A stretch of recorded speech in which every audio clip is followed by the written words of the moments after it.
I'm Mark Morgan, CCRI student and aspiring artist.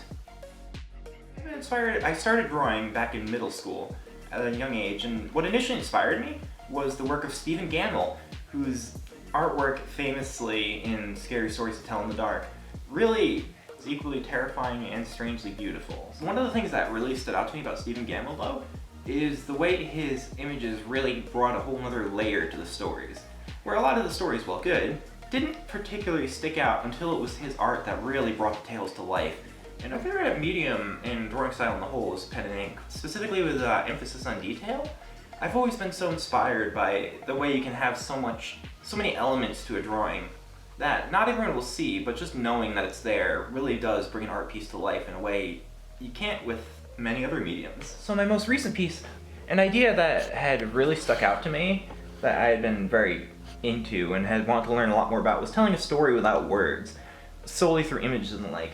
And in this case I think I'll leave the whole story up to your imagination, but suffice to say, it's meant to be about a person turning into a monster of some description, and you can see very trace human elements.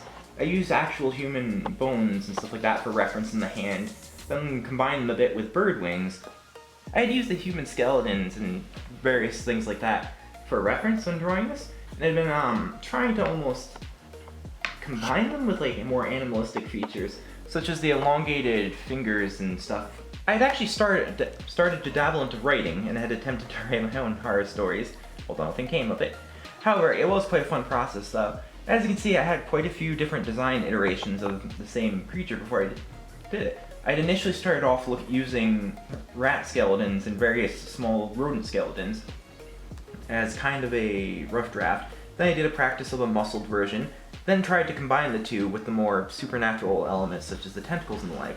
Obviously alternate versions of the face, as well as some of the tentacles, more variants of other stuff. My current artistic goals, well, not exactly a style.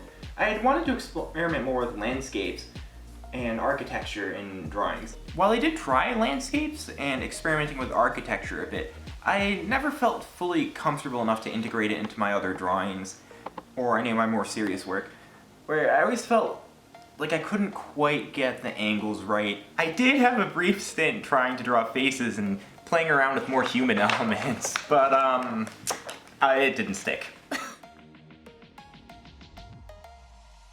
As far as goals for the future go, my current goal is just to finish college and get an art degree or something like that.